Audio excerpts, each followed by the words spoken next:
Dari hasil sidang lanjutan terkait keterangan dari ahli dan juga tentunya para saksi yang sudah dihadirkan pada hari ini, tentunya kita ingin mengetahui bukti-bukti atau fakta-fakta baru apa saja yang akhirnya terungkap di hari ini.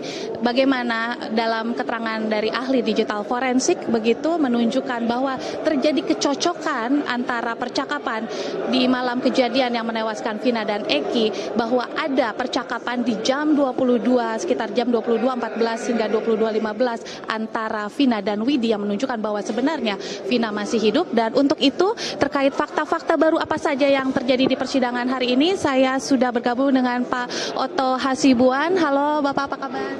Baik. Sehat selalu ini ya? Sehat, harus sehat. Terlihat selalu semangat ini Pak Otto untuk mengawal persidangan, dan tentunya fakta-fakta baru sudah terungkap di persidangan hari ini.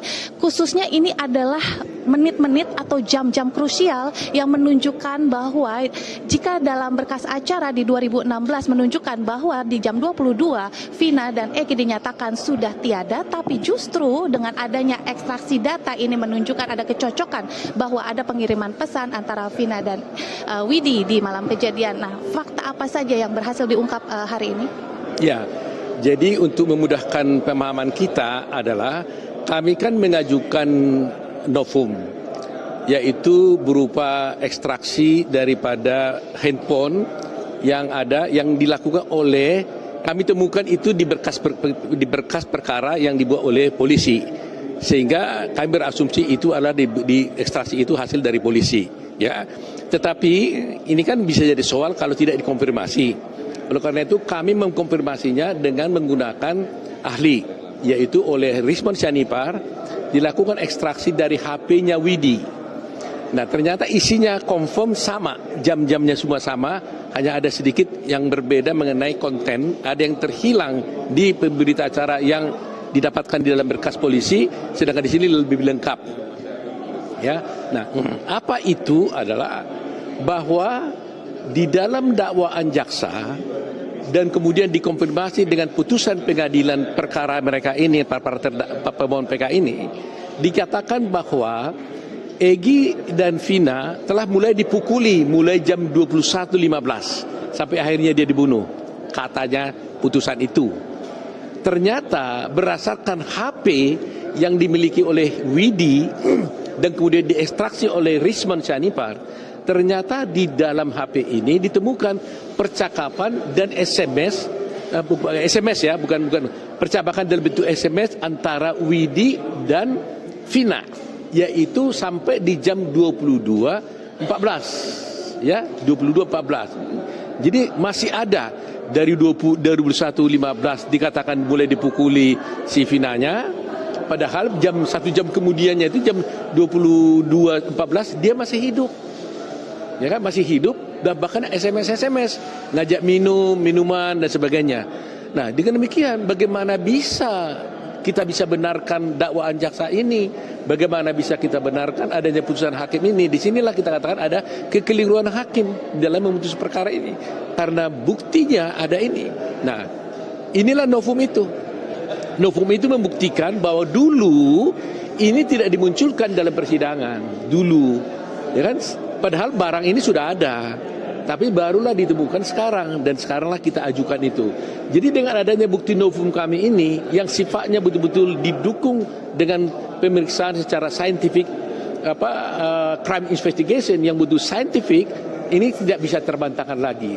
Jadi kesimpulannya adalah bahwa berdasarkan bukti ini di persidangan kami telah berhasil membuktikan bahwa Vina pada jam 21, Vina dan Egi pada tidak ada pembukulan, tidak ada peristiwa pembunuhan sebagaimana dituduhkan oleh jaksa pada jam 21.15. Karena jam 22.14 Vina masih hidup dengan bukti bahwa dia masih mengirim SMS, bercakap-cakap melalui SMS dengan Widi. Ini bukti sempurna. Jadi saya kira pemirsa di Indonesia ini juga harus bisa memahami bahwa kali ini saya harus memuji hakim yang memberikan kesempatan gitu loh. Kalau dia nggak kasih kesempatan untuk kami untuk bisa membuktikan ini, kan repot. Selalu saya katakan beberapa orang. Meskipun sebenarnya sudah ada di berkas acara di 2016 sebenarnya, cuman mungkin inilah yang dimaksud dengan kekilafan itu, Pak Oto? Ya, jadi di 2016 sebenarnya itu sudah ada. Tapi entah kenapa itu oleh polisi dan kemudian oleh jaksa tidak dijadikan sebagai barang bukti. Hanya dilampirkan dalam berkas. Jadi secara hukum kan jadi nggak bisa dinilai pada waktu itu. Barangnya ada, hasil ekstraksinya ada, tapi nggak dijadikan barang bukti. Ini kan betul-betul kita menjadi tanda tanya. Nah sekarang kita jadikan sebagai barang bukti. Nah untuk mengkonfirmasi bahwa yang ada dalam berita acaranya jaksa itu adalah confirm berasal dari sumber yang sama, yaitu berasal dari Widi dan berasal dari ini, maka kita cek HP-nya Widi. Yang di sana itu kan HP-nya Vina, ya kan, yang dibuat kan. Di sini HP-nya Widi yang harus kita lihat gitu. Berarti dengan kata lain seharusnya di 2016 jika saja jaksa maupun majelis hakim bisa lebih jeli melihat di berkas acara atau di halaman tersebut yang ada ekstraksi data atau percakapan Vina, seharusnya ke-8 terpidana tidak divonis begitu? Ya, pasti. Kalau dia juga dilihat, kan hakim tinggal lihat. Kamu bilang dia dipukuli, mulai dibunuh, mulai proses pembunuhan mulai terjadi jam 21.15. Berdasarkan HP ini, percakapan ini, jam 10.14 aja masih hidup si Vinanya. Bagaimana kamu bilang ada seperti itu gitu loh. Ini kan dengan mudah, jadi nggak perlu dengan kata-kata yang sulit. Kita cukup mengatakan bahwa Vina masih hidup pada jam 22.14. Padahal Vina dan Egy, dan Vina dikatakan mulai dipukuli dan dilakukan pembunuhan mulai jam 21.15. Jadi nggak mungkin punya, gitu lah.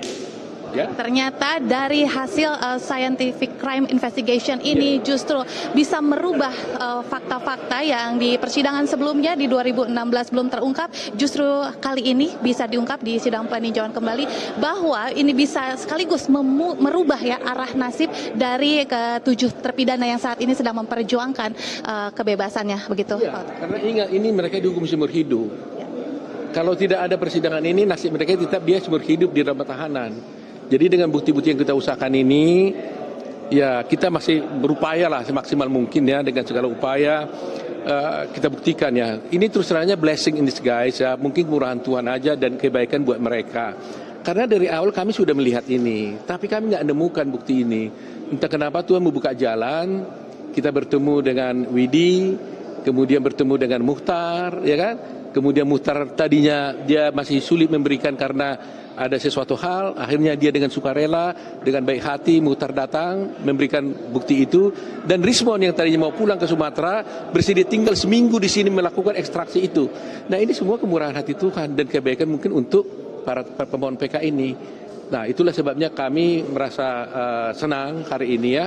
Putusan terserah pada hakim, tapi kami sebagai pengacaranya sudah melakukan the best effort ya, upaya terbaik untuk membuktikan itu, baik dengan saksi-saksi, dengan ahli-ahli, dengan seperti ini scientific investigasi seperti ini. Semua upaya sudah kami lakukan dan beruntung juga kami hakim mau memberikan kesempatan. Saya harus puji itu hakimnya. Terus terang sengaja berkali-kali saya sebutkan karena mudah-mudahan hakim-hakim yang lain di pengadilan lain juga itu bisa menerapkan seperti itu. Ini betul-betul luar biasa. Saya puji nih, meskipun bukan hakim yang memutus, ya, yang memutus nanti kan Mahkamah Agung.